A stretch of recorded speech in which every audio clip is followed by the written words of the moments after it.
It was a beautiful Monday morning. The warm spring sun was shedding golden light on the city streets. Passers-by were hurrying about their business, so there was no crowd of people at the pastry shop yet. Vivian, the overweight saleswoman, who was wearing a lot of makeup, was bored, sipping coffee from a plastic cup and counting yesterday's cash. Then an elderly woman approached the pastry shop. She was about 70 years old, wearing an old, shapeless dress and a raincoat that had gone out of fashion a century ago. Her shoes were stubby, and her handbag looked ridiculous and had cracked handles. The poorly dressed woman looked at the pastries and the price tags, and counted the coins in her palm. Then she approached and begged, "Good morning, excuse me please, I wanted to buy bread, but I'm a little short of money. Could you please sell it to me at a cheaper price and I'll bring the rest of the money tomorrow? I'm so hungry." "Don't worry, I really will bring the rest of the money tomorrow. Don't doubt it," Vivian grimaced. She was so sick of those pathetic beggars. They're always trying to get something for free. She barked angrily. "I'm not a millionaire either, and I'm not going to pay for everyone out of my own pocket. Woman, get out of here, and don't bother me. I'm not going to sell you anything." And then, a very impressive lady, a businesswoman in her 40s, got out of a fancy car. Her name was Eileen. She always bought the most expensive and fresh-baked goods at this shop. She was a very profitable customer. The saleswoman immediately smiled at her and was ready to serve her to the highest standards. The rich woman was talking to someone on the phone. "Yes, Martin, let's discuss everything about the order on the conference call. It's not convenient for me to talk right now. Prepare all the information. Yes, in 2 hours, okay. And please connect me with Gordon, we need to discuss a couple of things." While the lady was talking over the phone, the saleswoman began to literally chase the poor old lady away, telling her not to expect anything here. The saleswoman was sure that the rich customer would be frightened of this old beggar. Vivian involuntarily admired this gorgeous lady. She was dressed in very expensive and stylish clothes. A beige cashmere coat, suede boots, and a bag of a very expensive brand. She had flawless light makeup on her face, and her shoulder-length hair was shimmering in the sun. The seller enviously thought, lucky people. I'll never live like this." Eileen took a glance at the old woman during the conversation, just an ordinary, poor granny, obviously in need of money. Nothing special. The only thing that surprised her was an unusual pendant on the stranger's neck, a drop-shaped pendant of warm sunny color, made of real amber. The chain had an unusual weave, the kind you rarely see anywhere. "I've seen it somewhere before," Eileen thought casually, but this idea slipped away from her as she talked over the phone. The woman approached the pastry shop and politely said hello. "Good morning, Vivian. Can I get a French baguette, as usual?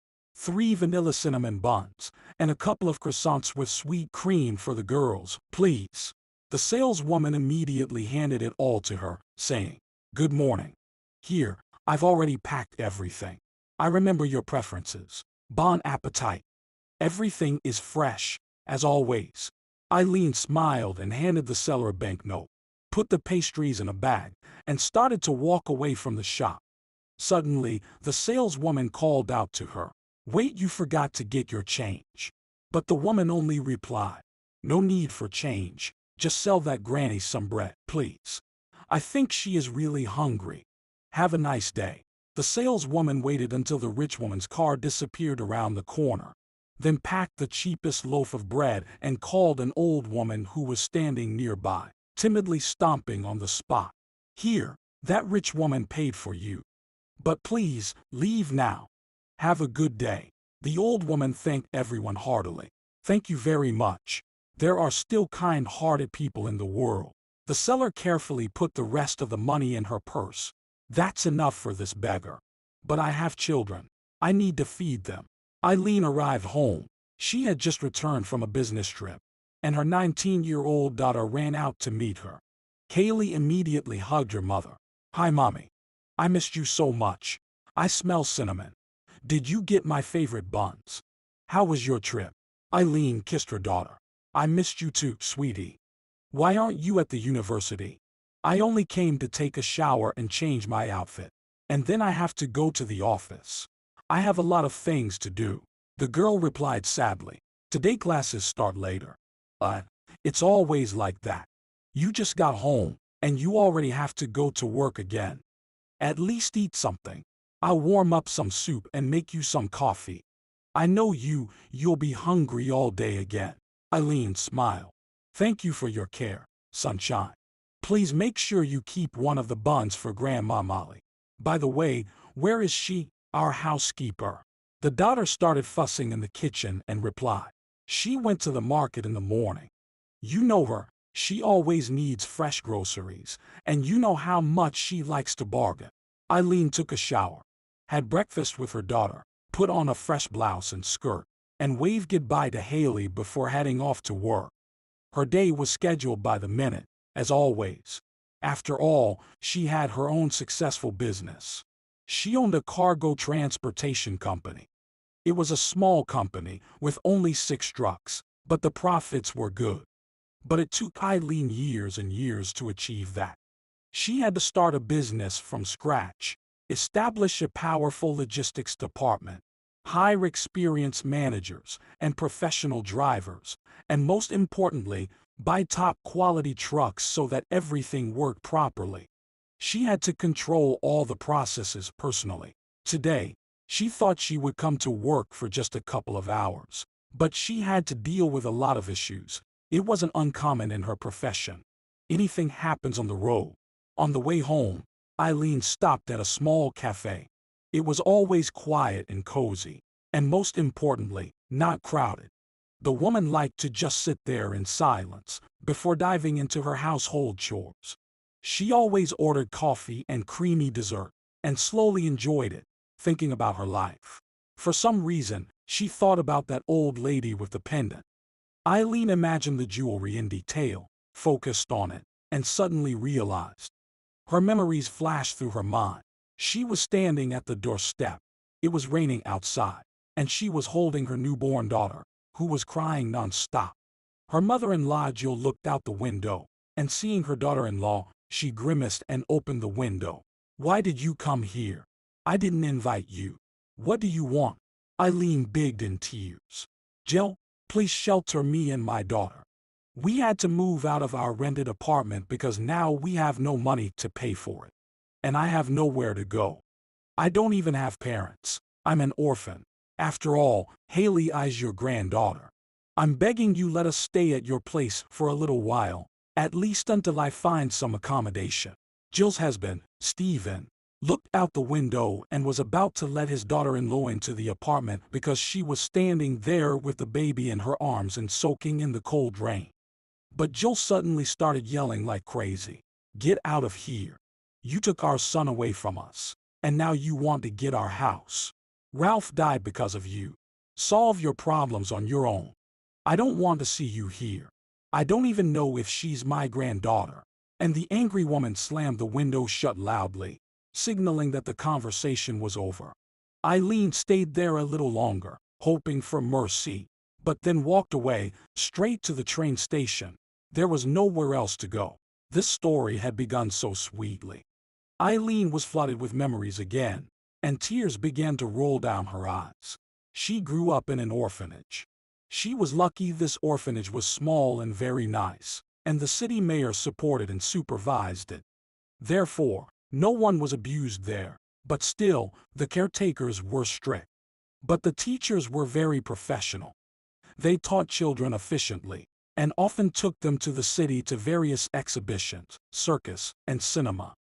There were even hobby clubs, cooking, soccer, cutting and sewing, foreign language. Since childhood, Eileen had good math skills and her memory was excellent.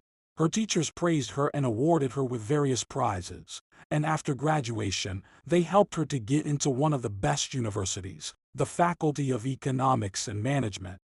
But when she moved into the room she was provided by the state as an orphan, she was not lucky. Her neighbors were always drinking, smoking, and having fun. It was very noisy there, and it was impossible to live and study there. Therefore, the girl, like everyone else, lived in a student dormitory, and rented out her room to the same drinking man. After all, she needed some money to live on. During her university years, at a student disco, Eileen met Ralph.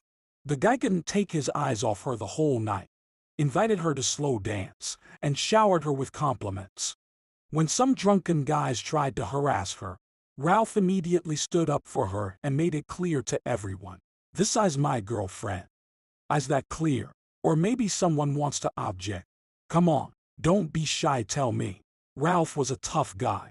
He had been boxing since childhood, so no one risked messing with him. But Eileen appreciated such a noble deed. She was pleased that he called her his girlfriend. Since that night the couple began dating. Both were madly in love with each other. Ralph also studied economics in the same university. He was the best student of the faculty, the pride of the university. The guy was smart and ambitious. While still a student, he had already tried to start his own small business repairing phones and laptops. His parents were well off. His father was a chief engineer at the local factory, and his mother was a boss. Their family lived in a big, beautiful house downtown. Ralph was a very attractive guy.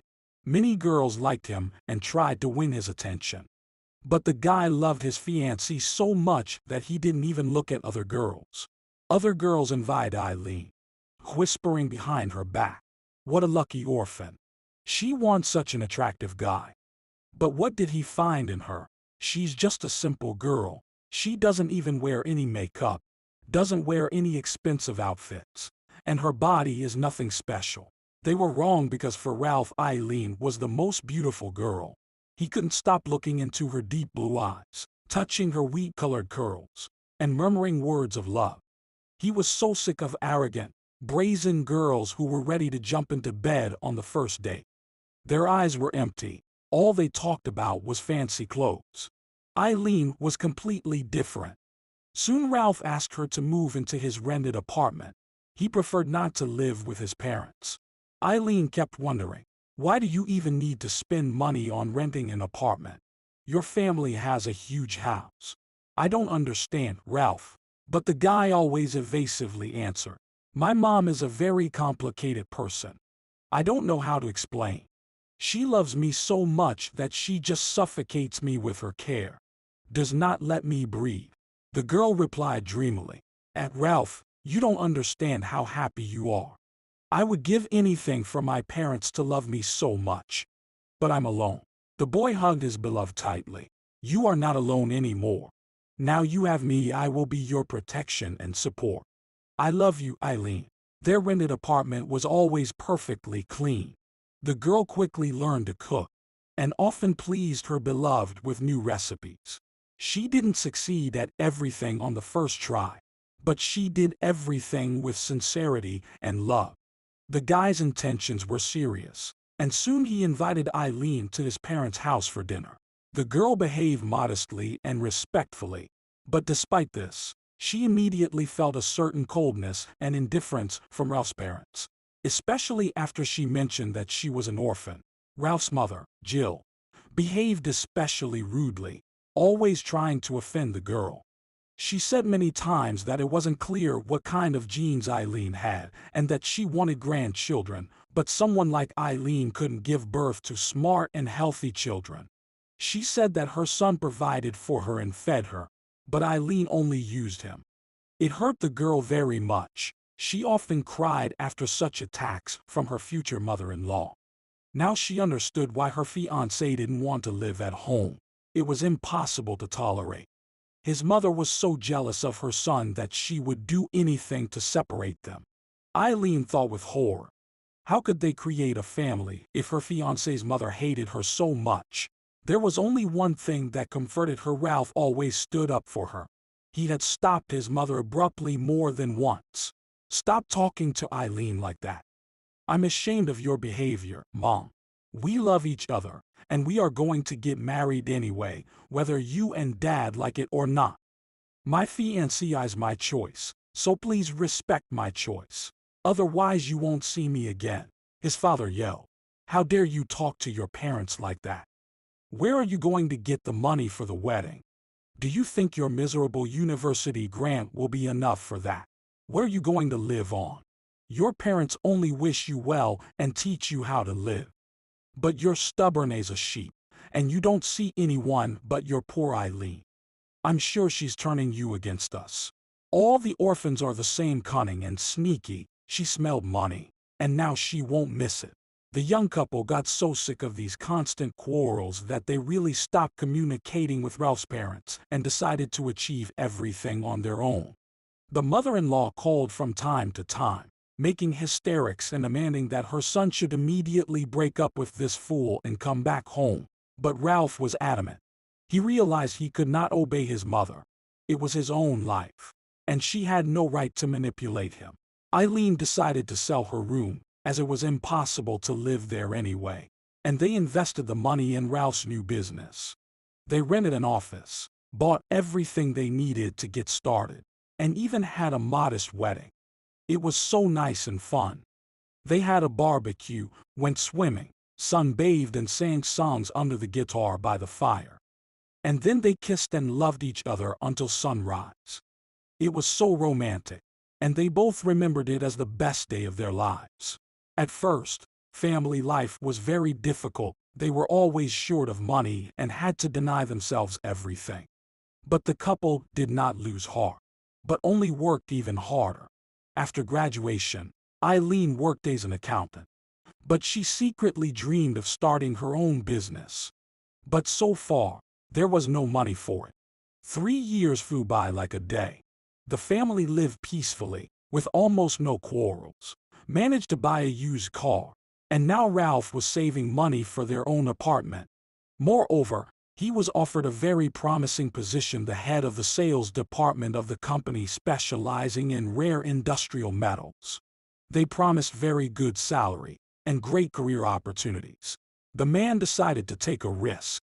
He had high hopes for this business, so he sold his small laptop repair business and invested the money in the shares of the company because the dividends were expected to be good. But Eileen was against it and tried her best to talk her husband out of it.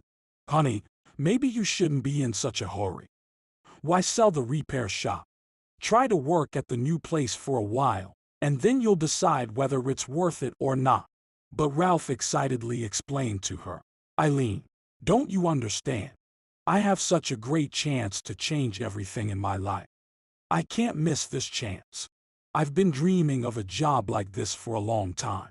I didn't go to university for nothing. I've calculated everything.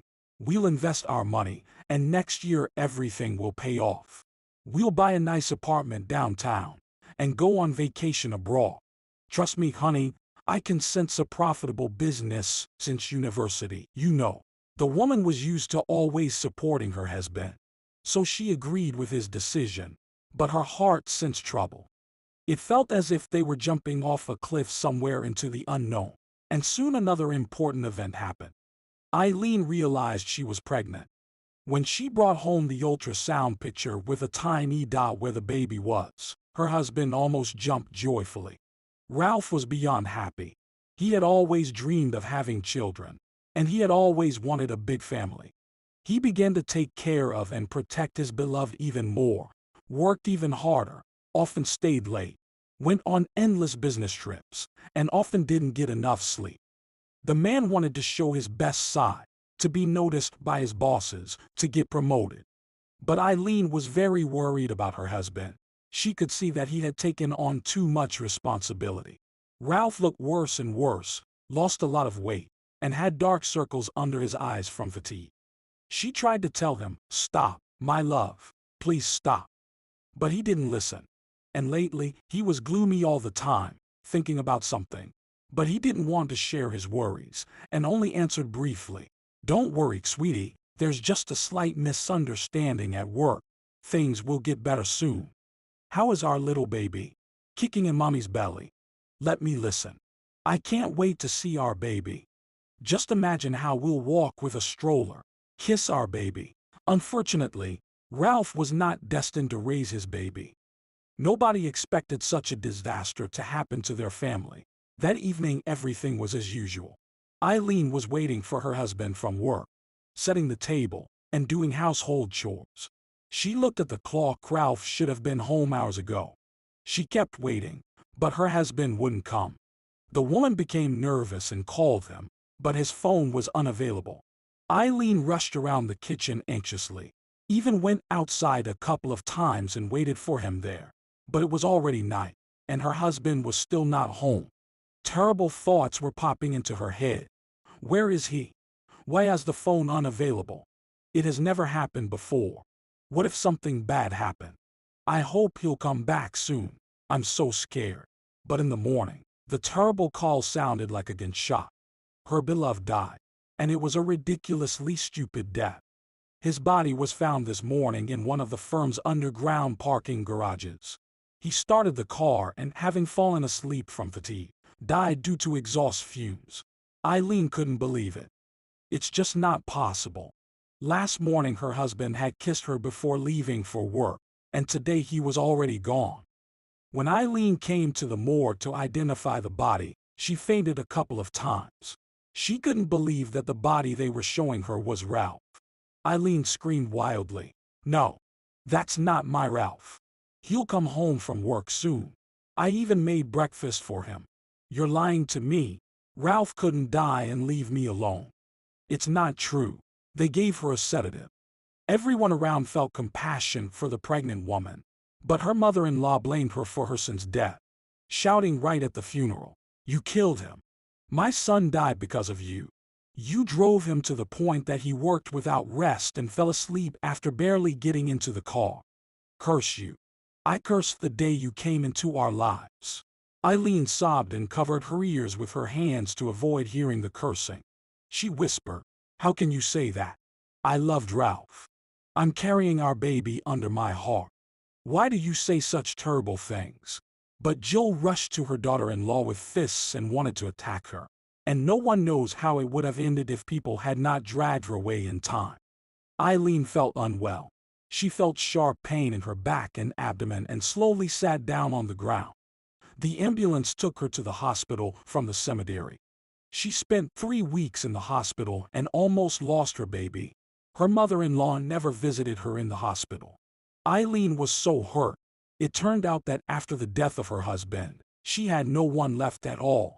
Her parents-in-law hated her and didn't even hide it. They didn't care what was happening to her and their granddaughter, so the woman didn't know where to look for help and compassion. When the widow returned home from the hospital, a new challenge awaited her. The first thing Eileen did was go to the investigator. She wanted to get to the truth. After all, her husband's death was very strange and suspicious.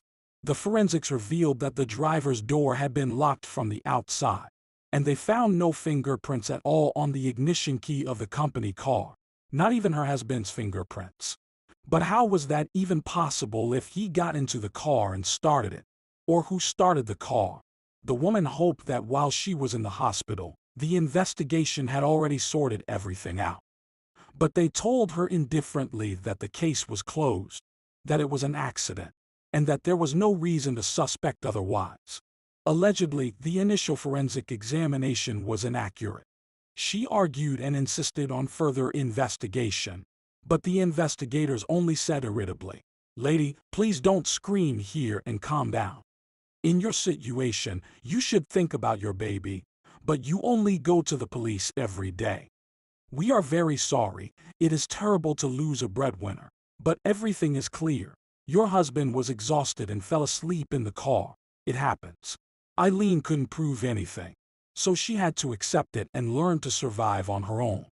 It is scary when you are alone, and no one cares about you, and you have a baby under your heart, so you're responsible for 2 lives at once. The money that had been saved by her husband was enough just for the funeral and childbirth. She had no idea what to do next. No one picked her up from the maternity hospital. It was so depressing because other women were waiting for their husbands or at least some relatives and friends. Eileen looked around, hoping that her parents-in-law would come to their senses. But realizing that no one was waiting for her, the young mother slowly walked home to a rented apartment. But there were even worse trials awaiting her. While she was in the maternity hospital, she missed a payment, and she was almost out of money. The landlord was angry and told her to move out. He didn't like such troubled tenants with children. Eileen and her newborn daughter had to move out of the apartment, but she persuaded the landlord to leave her belongings there for now. He agreed because it would not prevent the new tenants from viewing the apartment. But he warned her that in a few days, she should take all her stuff away. Otherwise, he would throw them in the dump. So the poor widow ended up on the doorstep of her mother-in-law's house. She didn't expect much, but she still hoped that Jill would see her granddaughter, show her mercy, and shelter her granddaughter. After all, her house was huge. There was enough room for everyone. But the heart of the evil and cruel woman didn't flinch. She kicked out her daughter-in-law. But this time she cursed both of them, mother and her newborn baby. It was so hurtful and humiliating. It was impossible to understand how there could be so much hatred in one person. Eileen remembered the despair that struck her then. Where should she go with a baby? Where would she live? The woman had almost no money left. So she went to the train station and started walking on the platform. She was on the verge of madness, rocking her crying daughter and wiping her tears. The woman was in a panic. Where am I going to spend the night?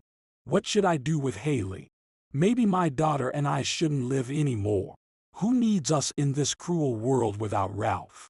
We'll meet him there, in heaven, and we'll be happy again, just like before. 2 hours passed. People were leaving and coming, but nobody paid any attention to the young mother. She was just waiting for something. And then an elderly lady selling mushrooms and berries on the platform called out to her. "Excuse me, miss, are you okay? Do you need any help? You don't look good. You've been here for hours, but you haven't gotten on any trains." Eileen jerked from surprise, came to her senses, sat down next to the old woman, and cried loudly, "I don't want to go anywhere. It seems my life is already over. My husband died. I have no money to pay the rent. I have a newborn baby in my arms, and when I wanted to ask my mother-in-law for help, she kicked me out. What should I do? Tell me. Nobody needs me and my daughter. Why should I live then?" The old woman shook her head and began to pack up her goods, saying, "What on earth are you talking about, sweetheart? You can do what you want with yourself. But your baby is so innocent. Your baby deserves to live. I understand your grief.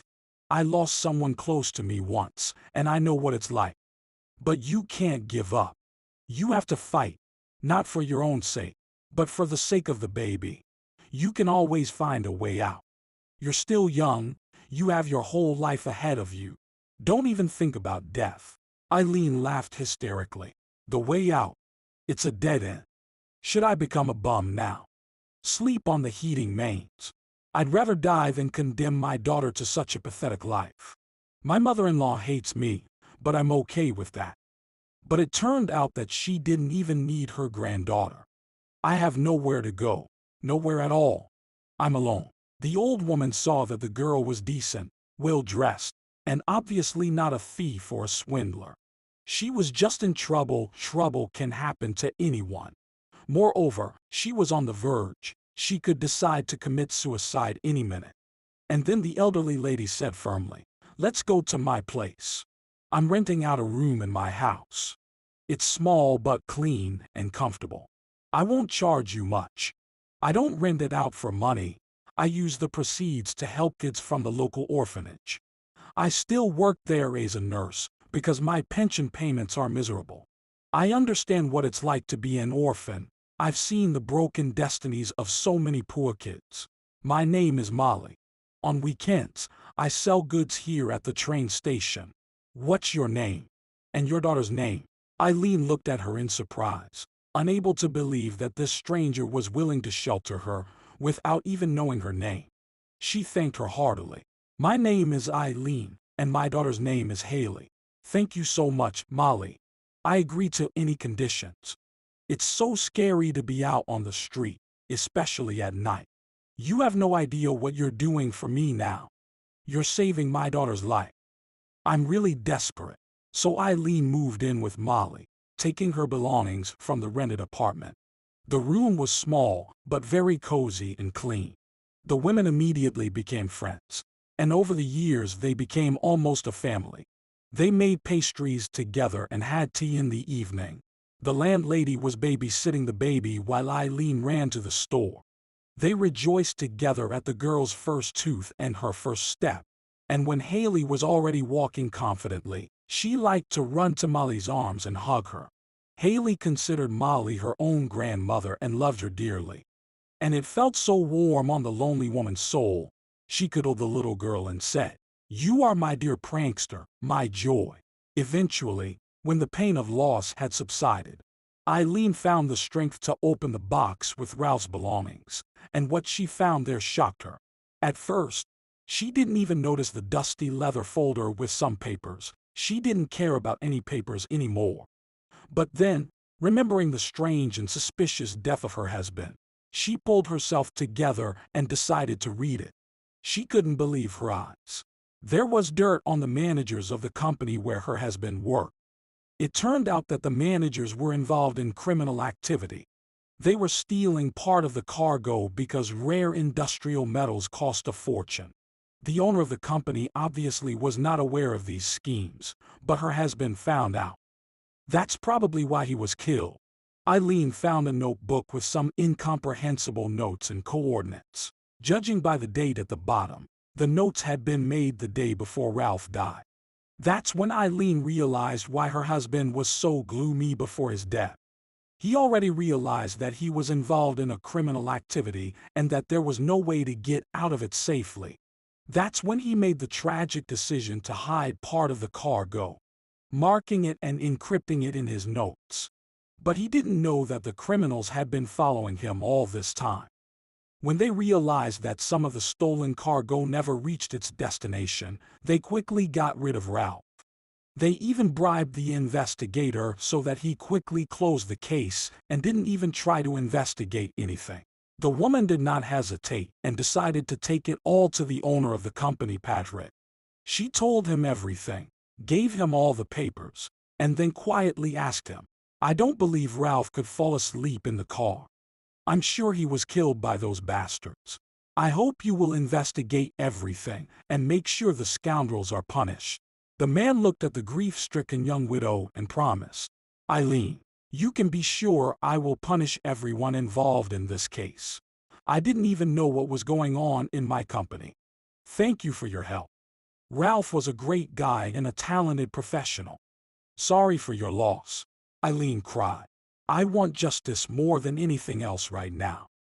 They took away my beloved husband and the father of my daughter, and it's so scary." Patrick really started to investigate it, demanded that the police reopen the case, and the entire criminal syndicate from his company went to jail.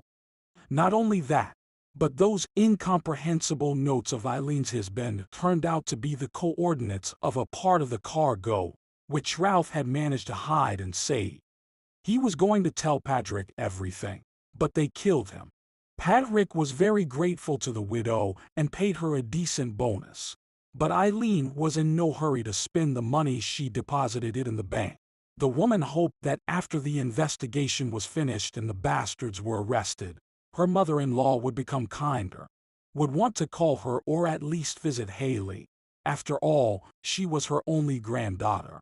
But no, Jill still hated Eileen and didn't want to hear anything about her or Haley. It was killing her emotionally. She didn't understand why her mother-in-law hated her so much. Moreover, she even hated her granddaughter. Out of habit, the poor widow told Ralph everything, crying at his grave. But the wind was the only answer. Gradually, Eileen's life began to get better. Her daughter went to kindergarten, and the woman got a good job as an accountant for a trucking company. Since Molly was helping her with Haley, Eileen could now focus on her career. She decided to achieve everything on her own. To spite everyone, she would raise her daughter and give her the best education possible. Her daughter would not lack for anything. Soon her hard work and diligence yielded results. In just a few years, Eileen became the chief's assistant. And when he decided to move abroad with his family, he promoted Eileen to the head of the company. That's when the money that the woman had deposited in the bank a few years ago came in handy. She managed to buy half of the company, becoming its co-owner. The owner was confident in her honesty and business skills. She was able not only to stay afloat, but also to scale her business. She bought a 2-bedroom apartment downtown, as they had once dreamed with Ralph, learned to drive, and bought a comfortable car. The woman had long considered Molly to be her family member, so they still lived together. Haley was very smart and studied diligently. Last year she graduated from high school and entered the medical university. The girl dreamed of becoming a doctor since she was a child. Eileen didn't even realize that she already turned 43. She never got married again, and she could not fall in love with anyone after Ralph. He remained in her heart forever. Eileen put a beautiful monument on his grave, often went to the cemetery, sat on a bench near the fence, and told him everything. She believed that her beloved was there, in heaven, listening to her, and that he was happy for her and their daughter. Also, Eileen took care of Molly. She always remembered who had saved her life, who had helped her in the most difficult moment. Years were taking their toll. The old woman was often sick and was already weak. But Eileen bought medicines and vitamins for Molly, and paid for her checkups. In all these years, her mother-in-law never bothered to check on her granddaughter, never called to find out how they were doing. Eileen was deeply resentful, and thought that Jill was heartless. And today Eileen finally saw her. That poor beggar at the pastry shop, that was definitely her mother-in-law. The woman's first thought was, oh, fate is so fair. Years ago Jill didn't consider me a human being, reproached me for being an orphan, and now she's begging for bread. She deserves it. Maybe she'll finally realize how cruel she was to her son's family. Eileen was not used to keeping everything inside. She always shared everything with her family. And this unexpected meeting with her mother-in-law made her very emotional, bringing back unpleasant memories. The woman came home and after dinner with her family told them everything. Can you imagine? I didn't even recognize her. I was sure it was just some beggar, but the pendant caught my eye. It's her family pendant. She never parted with it. Jill is obviously poor, asking for money for bread. Am I supposed to feel sorry for her? No, I won't. She never had mercy on me. She only cursed me. If it wasn't for you, Molly, Haley and I would be lost. You're my family. And I won't feel sorry for her. Haley asked cautiously. So you've met my grandmother. Well, I wonder what she's like. Do I look like her? How can I find her, Mom? I'd like to meet her. Suddenly Eileen became angry. Why, darling, tell me, why? There's nothing to talk to her about. She's hurt me so much. I'm certainly not going to look for her. Haley exclaimed. Mom, but that's not right. You're the one who taught me to forgive and to try to help people. What about yourself? You don't have to make friends with her. But what if she really needs help? Eileen fell silent. She expected her daughter to be on her side. But that's not what happened. Molly was silent for a long time, and then said quietly, I understand you better than anyone. And you're right about everything. But I want to tell you something. I'm not a saint either. I wasn't always lonely. I had a daughter, Vivian. I loved her dearly. We lived poorly, but she always wanted expensive toys, beautiful outfits, and a cool phone. When Vivian was 16, she started hanging out with a bad crowd, neglected her studies, and then started stealing everything from home to buy drugs. I was stupid and didn't realize what a disease it was, what a terrible addiction. I scolded my daughter, argued with her, and tried to talk sense into her. I was terribly ashamed that I had such a bad daughter. That day we had a fight. I cursed her too. I thought she was doing it to spite me. And then Vivian ran off to her friends, and I never saw her alive again. It turned out that Vivian overdosed that night.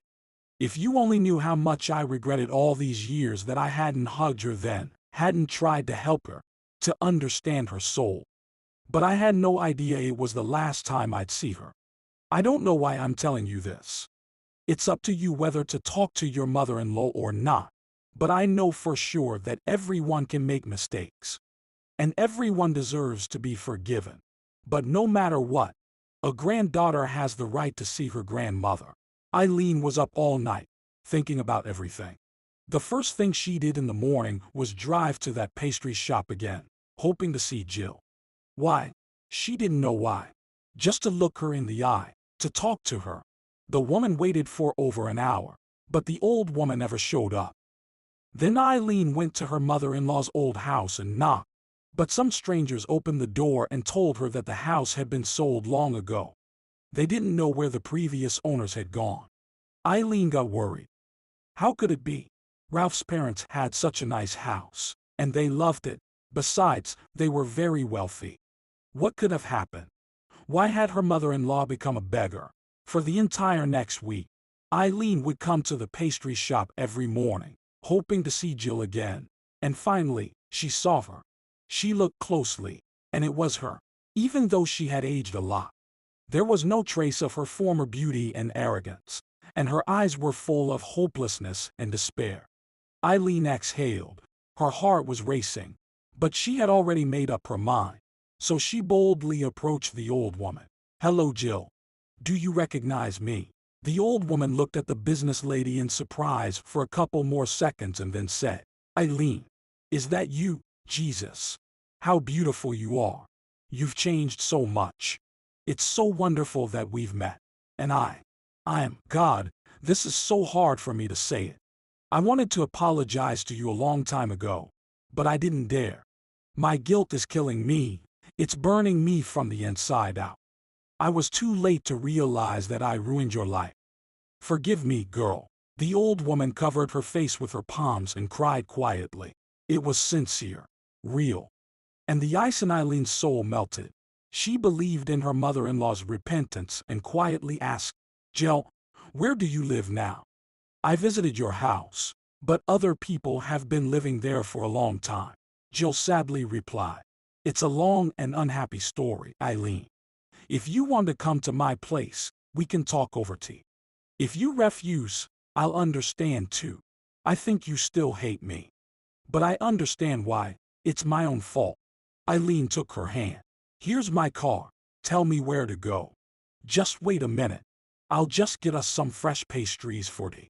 When Jill took her daughter-in-law to the small room in the shabby dormitory, Eileen was horrified. She immediately thought of the room she got after the orphanage. The same drunken neighbors, the same stench and cockroaches. But the room itself was clean. Her mother-in-law kept it tidy. Jill made some tea, and they sat down at the table. Eileen put delicious pastries on a plate, and Jill couldn't resist eating them so greedily. It was obvious she was very hungry.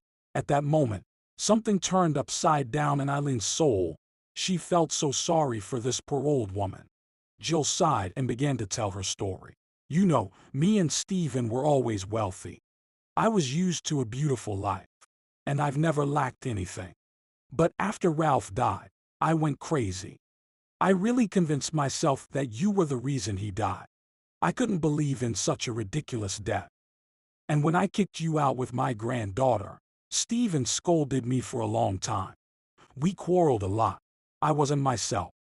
Stephen begged me to come to my senses, but it was like I was possessed by a demon. Hate was filling my mind. Because of the endless arguments and worries, Stephen began to get seriously ill. First, his heart began to fail, then the tests were bad, and then he was diagnosed with a terrible disease. It was a very insidious and terrible disease. We had to sell the house because chemotherapy and surgeries cost a lot of money. That's why we moved into this room. We were fighting the disease for 5 years, but still, my husband died in my arms. He never forgave me that he lost his granddaughter. So I was left all alone. My pension payments are miserable. I don't even have enough for medicine and food. I can afford only the essentials: bread, milk, potatoes. And sometimes I don't even have enough money for that. You know, I don't want to live. Only after losing everyone, I gradually sobered up and realized what I had done. I pushed my son away from me. I abandoned my granddaughter, and I drove my husband to his grave with my behavior. I'm a monster. You know, Elf often comes to me in my dreams. He looks at me reproachfully and keeps repeating the same thing. Mom, how could you? And I feel so bad, so ashamed of everything. I confessed, and I feel a little better now. Eileen was shocked. It was as if she was talking not to her mother-in-law, but to a completely different woman in whom there was no anger, no hatred. Even her eyes had changed. It was clear that her mother-in-law was sincerely sorry. Meanwhile, Jill asked timidly, "How is my granddaughter doing? What is her name? She's all grown up now." "Eileen, tell me a little about yourself. You are so beautiful. What are you doing in life? I suppose you're married." Eileen grinned bitterly and told about her work, about Haley, and then added sadly, "And I never married again. I never fell out of love with Ralph. There's no room in my heart for anyone else. I often see him in my dreams, too. He hugs me and kisses me tenderly. And now I live for my daughter. You know, Jill, probably, if all the troubles had not fallen on me at once, and if you had not kicked me out, I would not have achieved anything in this life. Of course, Molly helped me a lot in the most difficult moment. And then, when everything normalized, I clenched my teeth and told myself that my daughter would never lack anything, and I would fulfill all my dreams. After all, we have only one life, and we have to do everything in time. I was very mad at you, it's true, and even when I saw you near the pastry shop, honestly, I didn't even want to talk. But you know, my daughter turned out to be wiser than me and said that she really wanted to meet her grandmother. If you want, me and Haley will come over tomorrow, and I'll introduce her to you." I thought about her words for a long time and realized that everyone can make mistakes, but everyone deserves a second chance. Even today, I wasn't sure our conversation would work out, but now I see that you are sincere, and I believe you. After all, Jill, we are family. We need to forgive each other, to be friends and help each other, not fight. The women hugged each other. Jill cried and stroked her daughter-in-law's head. "Thank you, Eileen. Thank you for finding the strength and mercy to forgive the old wicked woman. You can't even imagine how much easier it made me feel. As if a huge stone was lifted from my soul. Of course, come to visit me anytime. I'll be very happy. After all, I have no one but you and my granddaughter. Maybe we can start all over again, become family. I want that so much. It's so scary to be alone in old age." Eileen patted her on the shoulder. "Of course we can, Jill. We can start all over again." Strangely enough, after talking to her mother-in-law, Eileen also felt better. The resentment and anger suffocating her all those years began to subside, and the harmony and tranquility replaced it. The next day, after work, she and Haley went to see Grandmother Jill, buying a bag of groceries and a big cake on the way. When Jill saw her beautiful granddaughter, she splashed her hands. "My God, my granddaughter, my sweet girl. You look just like your late father. You have Ralph's eyes. His cheekbones and hair were exactly the same. Let me hug you." "I'm sorry, Haley. I abandoned you. I didn't visit you at all. I was so wrong. Will you forgive your stupid grandmother?" Haley wiped her grandmother's tears and whispered, "Don't worry, I don't blame you at all. All your fights with Mom don't affect me in any way. You're my grandma. Do you have pictures of Daddy? Can I see them? I've never seen him, but my mom told me a lot about him. She still loves him very much." "We have no pictures, but I would be happy to know everything about Daddy." Jill fussed, opened an old cabinet, and pulled out a dusty album. She flipped through the pages excitedly and told her granddaughter, "Ralph is 1 year old in this picture. Isn't he cute? He's so chubby here. He loved to eat so much, and he never misbehaved. And this is a picture we took when he went to school." Haley laughed. "Such an important, serious daddy." "Oh, who's that?" Jill replied. "This is your late grandfather, Stephen. Unfortunately, he's not with us anymore. And this is your parents getting married. My son left me this photo as a keepsake. You know, we weren't invited to the wedding. But it was our own fault." Jill cried bitterly again. She felt deeply ashamed she had nothing to be proud of. She realized that she had brought only grief to her children. Haley understood her condition and comforted her. "Don't worry, Grandma. It's all in the past. Stop blaming yourself. Do you want to go to Daddy's grave together, the three of us? He'll be happy that we're together now, that you and Mom have made up. And I also want to introduce you to Grandma Molly. She's like a family member to me too. I love her very much. I think you'll become friends with her too. Don't cry, Grandma. You are not alone now. We are with you." The old lady admired her granddaughter, her wisdom, and her kindness. "Haley, I am so grateful to your mom for raising you to be such a wonderful person. Now I am the happiest person in the world because I have you. And we will definitely go to visit his grave. All this time, I wanted only one thing: to repent in front of my son, to beg for forgiveness. But I didn't dare." Since that day, Haley took full patronage over her grandmother. She visited her almost every day and brought her goodies and gifts. As a future medical worker, she insisted on her full examination and helped in treating her heart disease. Haley felt sorry that her granny had to live in such unbearable conditions. She couldn't even sleep normally because of the constant drinking and swearing of her neighbors, and it was scary to go out to the shared kitchen. So the girl insisted that her grandmother move into their apartment. At first, Eileen was cautious about this news. The unpleasant moments of the past immediately came to her mind. The woman was anxious and didn't know if they could live under the same roof. But at the same time, she realized that her daughter was right, and it was hard for Jill to live in such conditions at her age, so she agreed. Her fears were quickly dissolved. Her mother-in-law had changed a lot over the years, and she immediately made friends with her peer, Molly.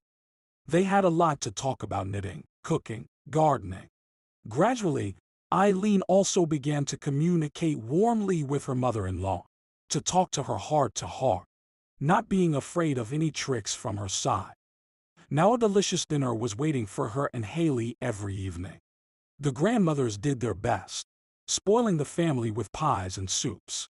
The atmosphere in the family was warm and friendly. Jill, Eileen, and Haley often went to Ralph's grave, and every time the old mother cried, hugging her son's photo, repenting and begging for forgiveness. But she was endlessly happy that now she had such a friendly family, where everyone sincerely loved each other. Finally, her son heard her and forgave her. Jill had a wonderful dream. Ralph didn't blame her as before, but smiled warmly and said, "Thank you, Mom. Now I am calm."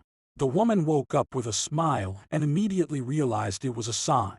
Ralph was no longer angry with her. Her son had forgiven her. Now she felt peace in her soul. And she was proud of her daughter-in-law and her granddaughter, and she wanted to devote the rest of her life only to them. Soon at the family council, they decided to sell Jill's room in Molly's house, which had been empty for many years, add some money, and buy a big beautiful mansion. And they decided to keep the apartment for Haley.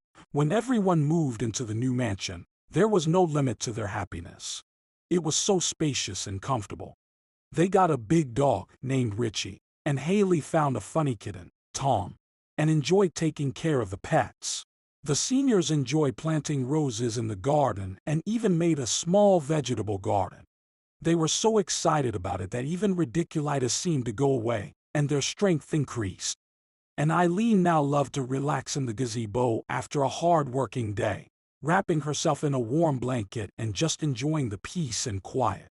All the woman dreamed of was that her dear daughter would be happy and that her beloved grandmothers would be around for as long as possible. There was peace in her heart now. She often thought how happy Ralph would be to see that the whole family was living together without quarrels. It often happens in families that the closest and dearest people become bitter enemies and hate each other, making life unbearable. But for harmony in the family, you only need to make the first step, to realize your mistakes and try to fix the relationship. It is important to be able to forgive, ask for forgiveness, and not to judge each other harshly. Fortunately, our characters have found the strength to fix everything.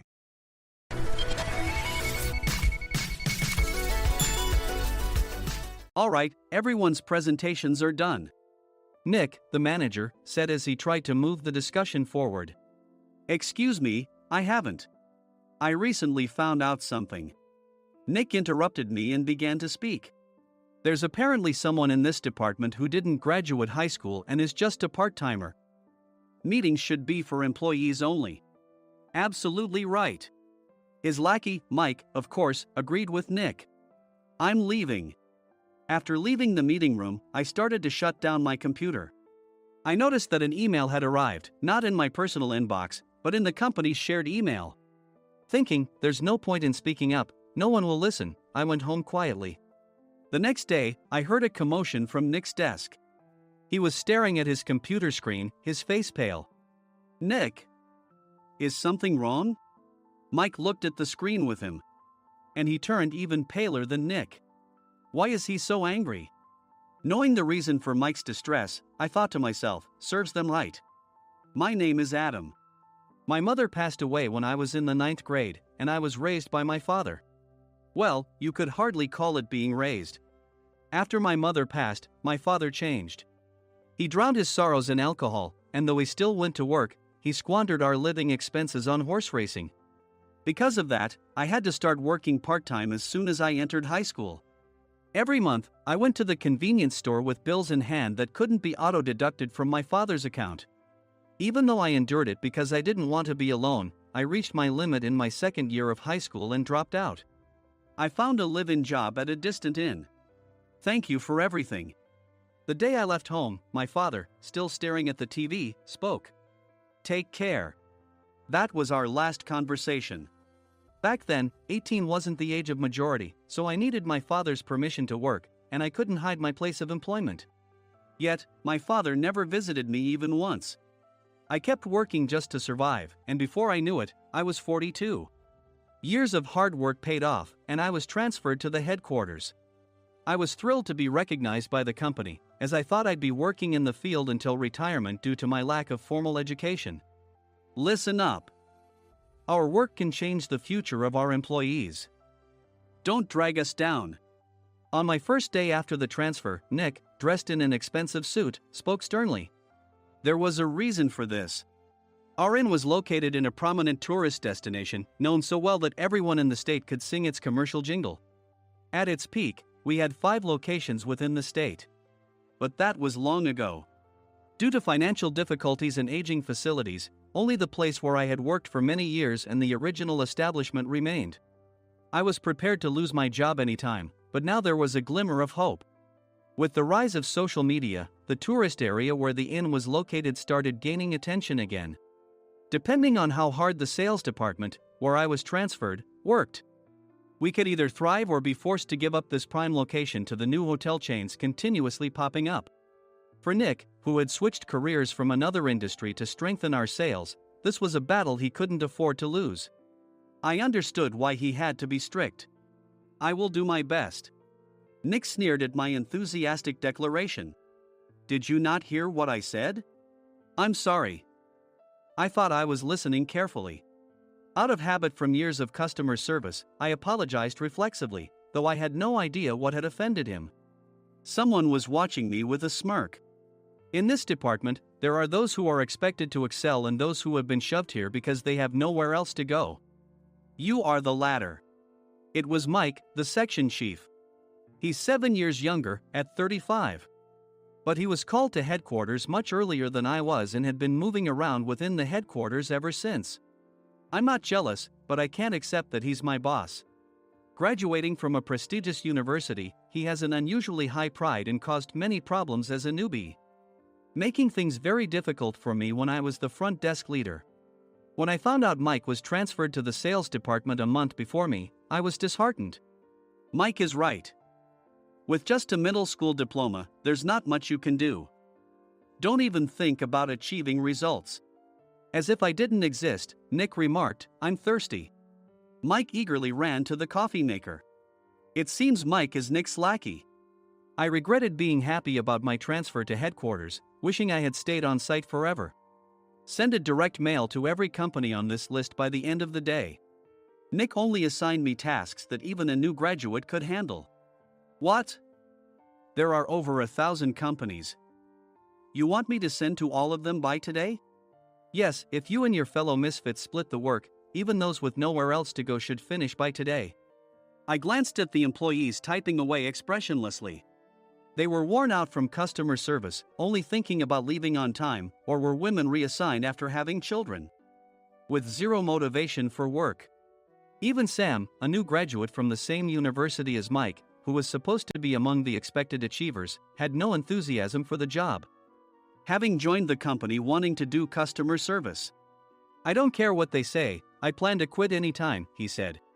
Only Nick and Mike were highly motivated, making all the decisions between the two of them.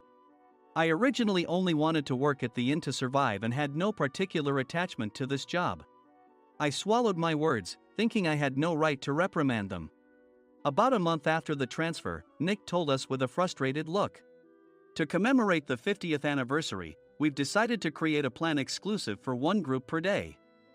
Originally, Mike and I were supposed to come up with it, but our president, Mr. Thompson, insists on hearing everyone's opinions. So, you all get a chance. As Nick explained, Mike began handing out prints. Make sure not to embarrass Nick. If your ideas are half-baked, you'll have to redo them. It seemed that they had printed his handwritten notes by Mr. Thompson, which included several questions and a section for free responses. It made sense why Nick had to seek our input, given that all responses had to be submitted to Mr. Thompson. We were given a week to think about it, and a meeting was scheduled to compile our ideas. My plan is to let guests enjoy both the old and modern America. Nick began the presentations. Guests would watch a master confectioner at a nearby traditional sweet shop make sweets in front of them. The welcome drink would be premium tea in a bottle. Nick's plan was certainly attractive. After his presentation, Nick called on us to present in the order we were seated. Just as I stood up for my turn. All right, everyone's presentations are done. Excuse me, I haven't. I recently found out something. Nick interrupted me. There's someone in this department who didn't graduate high school and is just a part-timer. He was likely talking about me. I joined the company as a part-timer and was made a full-time employee when I turned 20. That was 20 years ago, so Nick and Mike probably had no chance to know until recently. Meetings should be for employees only. Absolutely right. After that, Nick kept creating opportunities to solicit everyone's opinions, purposefully excluding me from speaking. The meeting unexpectedly heated up and went past the scheduled end time. A few people asked to leave, and the discussion continued with the remaining few. Still here? Normally, you'd leave in that situation.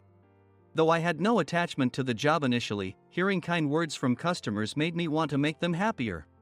For someone like me, with nowhere to go, the inn was my home and customer service was my life. I felt pathetic about my current self. I'm leaving. I left the conference room and started shutting down my computer. I noticed an email had arrived, not in my personal inbox, but in the company's shared email.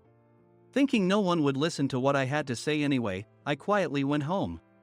The next day, while preparing the DM as instructed, I heard a commotion from Nick's desk. In his haste to stand up, he hit his knee on the desk. He stared at his computer screen, his face pale. Nick! What's wrong?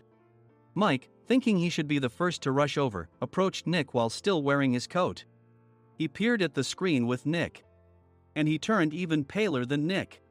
Why is he so angry? Who is responsible for this company? Nick, more irritated than ever, asked, and Mike answered without checking. Probably Sam. Sam wasn't there because he was attending a morning training session for new hires. Nick gave up on getting angry and returned his gaze to the screen. They were looking at an email that arrived right after the end of the working day yesterday. Apparently, no one, including me, had checked it before leaving.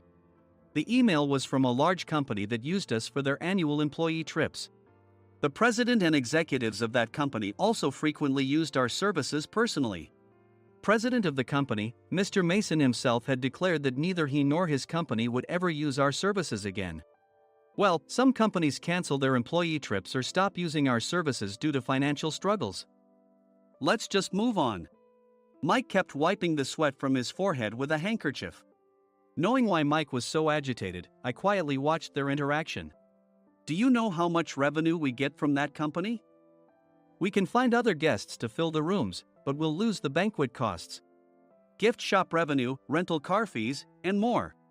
Moreover, the gifts were supposed to be prepared by the traditional confectionery shop involved in Nick's proposed plan. If it's known that we incurred such a huge loss at this critical time, Nick's position in the company would be jeopardized. Nick took a deep breath, seemingly trying to calm himself. All right, Mike. Go to New York right now and apologize to Mr. Mason. What? You're coming with me, right? I have urgent work to do. I trust you, which is why I'm entrusting this to you. Please. Mike, believing Nick's sincerity, agreed with a determined look on his face, saying, yes. That's Nick for you. Even if Mike went to apologize, Nick would shift all the blame onto him if the client didn't change their mind. Well, it was Mike's fault to begin with, so it served him right. About 3 hours later, Sam answered a call from somewhere and repeatedly apologized, saying, I'm very sorry. Everyone watched to see what was happening. After ending the call, he informed Nick with a weary tone. When Mike arrived at the client's company, he only made things worse, further infuriating Mr. Mason. He was demanding, get his boss here immediately. It was no wonder Sam was exhausted, dealing with such a call right after returning from training. What is that idiot doing? All right, Adam, you're coming with me. If sacrificing Mike didn't work, then I must be next.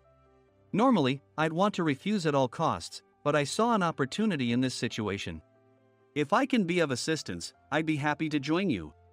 I obediently followed Nick, and we flew to New York. When we introduced ourselves at the reception, it became clear how serious the situation was, as the receptionist personally escorted us to the president's office. Angry voices leaked through the door, making both Nick and me uneasy. Excuse me. I'm Nick, the supervisor. I understand my subordinate has caused you trouble, and I deeply apologize. Nick, with his experience in the corporate world, knew enough to offer an apology before excuses. However, his customer service skills left much to be desired. I sighed as I saw Mike trembling like a small dog in the corner of the room. What kind of training are you giving your subordinates? Mr. Mason glared at Nick with a red face. The intensity of his gaze made even Nick take a step back. Regrettably, I joined this company only 2 years ago and was unaware of Mike's issues. I should have identified his shortcomings sooner. Indeed. I should have realized sooner. No sensible person would come to apologize and then give a lengthy presentation on the drawbacks of not using their in. Nick froze, his mouth slightly open. Suspecting the worst, I picked up the documents that had fallen to the floor. It seemed Mike hastily prepared these documents on the plane, listing the disadvantages. Disadvantage 1: if you change the venue for the company trip, employees might suspect it's for cost-cutting reasons, leading to a negative impression. Reading it aloud half-jokingly, Nick snatched the papers from my hand and checked the contents with a furious expression. Among the stack of documents was a receipt from a nearby convenience store's copy machine. I felt a pang of dread, hoping he hadn't shown the receipt as well. What do you think he said when I asked what kind of nerve he had to do this? I'm very sorry. Faced with the dire situation, Nick must have thought there was nothing left to do but apologize. In a voice smaller than I'd ever heard from him, he uttered words of apology. He said, I'm a Harvard graduate. I don't believe I said anything wrong. Mike! What have you done? Forgetting his plan to pin the blame on Mike, Nick yelled loudly, even in front of Mr. Mason. I didn't do anything wrong. You're still saying that? Look at him. Mike pointed at me with a shaking hand. I was assigned to headquarters in my 20s and now I'm a section chief. This guy only made it to headquarters at 42. Everything I've done proves I was right. So why are we losing the contract? Having said his piece, Mike collapsed to the floor. Of course. You were sent there because you had nowhere else to go. Mike never expected to hear such words from someone he looked down upon. He lunged at me, and Nick hurriedly stepped in to stop him. Mr. Thompson told me Mike is a quick thinker, and to take good care of him. There's no way he was pushed aside. Don't make things worse here. He didn't say quick thinker, he said only quick-witted, didn't he? I don't remember that part. I recalled the many troubles Mike caused when he was a newbie. When Mike was on the front line, his pride was so high that he never apologized to customers. Customer service, especially in our job, doesn't work alone. It brings both good and bad situations. If the front staff or housekeepers made mistakes, or the cleaning company didn't properly clean a room, one had to apologize to the customers regardless of personal fault. Mike, in such situations, would never apologize, insisting he wasn't at fault. This often angered customers, and as the front desk leader, I frequently had to apologize on his behalf. He caused complaints and disrupted operations, which is why he was quickly moved to headquarters. In departments where he didn't interact directly with customers, his quick thinking was beneficial and things went well. But it seemed his flaws were starting to show. Corporate reservations are supposed to be entered into the system by the sales representative. But a quick check yesterday revealed that more than 10 items were missing from the client's reservation. The handover document clearly stated what needed to be prepared. Why didn't you enter it into the system? Why do we have to give them special treatment? Filling rooms near the banquet hall, setting up all the food in advance. Specifying the brand of wine, they're too demanding. No wonder he always angered customers, I thought, feeling a headache coming on. Grouping them in rooms near the banquet hall is for our benefit too. It makes it easier for the staff to set up beds and serve breakfast since everyone's schedule is synchronized. As for the other requests, Mr. Mason suggested them to lighten our load. I didn't know that. Nick finally seemed to realize that Mike was the one who had angered the client. What did you say to them? I just told them we wouldn't give them special treatment anymore. We shouldn't waste effort on things that don't bring in money. I was utterly exasperated at his lack of understanding of customer service. Of course, we shouldn't comply with unreasonable demands. But carrying over successful practices from past stays makes customers feel remembered and enhances their experience. Good memories encourage repeat visits.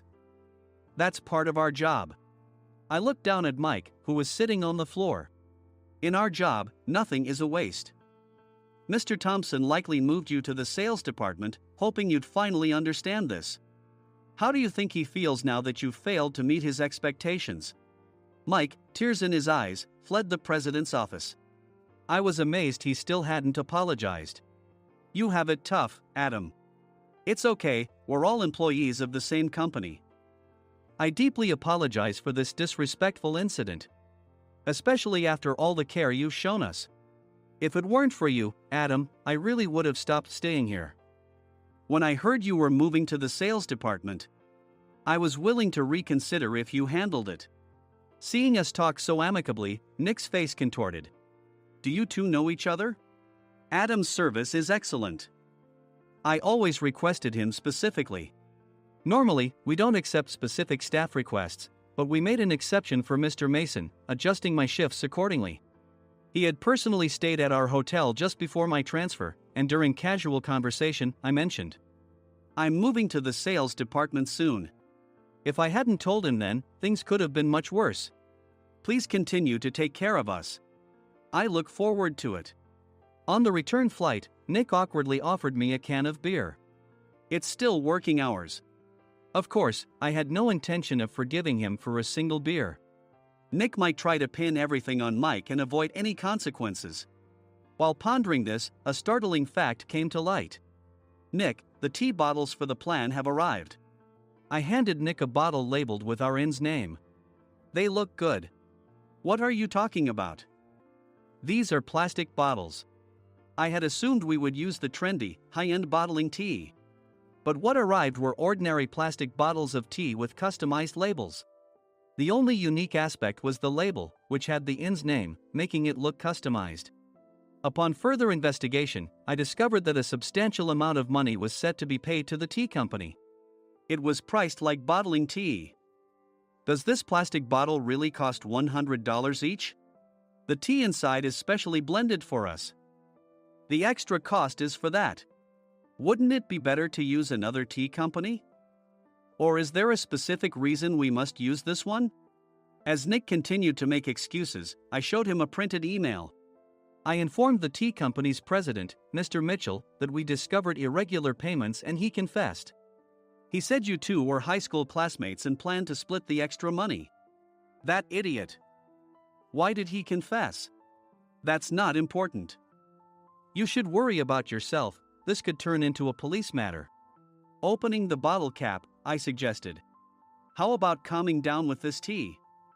It supposedly has a relaxing effect. Nick drank the tea frantically. In the following days, decisions were made about their fates. Mike was reassigned to the General Affairs Department, with no chance of transfer or promotion, as per Mr. Thompson's orders. As for Nick, since the payment to the tea company hadn't yet been made, he narrowly avoided legal trouble. Instead, he was encouraged to leave the company, and to avoid further complications, Nick submitted his resignation. Rumor has it that connections between HR departments have made it difficult for him to find new employment. Even though it was good to have those two gone, something unexpected happened in the sales department. Everyone became motivated and united in refining the 50th anniversary plan. In the end, my plan was adopted. We collaborated with the Tourist Information Center to provide personalized guides. The plan, tailored to the number of guests, was truly special for the 50th anniversary. Hey, is Adam's family coming to stay? I immediately booked that special plan for my family. Sam noticed it on the reservation list and quickly picked up on it. Yes, I'm inviting my father. That's great. I might invite my parents too. I lacked the courage to face my father just as Adam. But here, with the confidence Mr. Mason praised, I felt ready. The 50th anniversary plan was a perfect opportunity to reconnect with my father. I hoped to bring back the days when we could laugh together as we once did.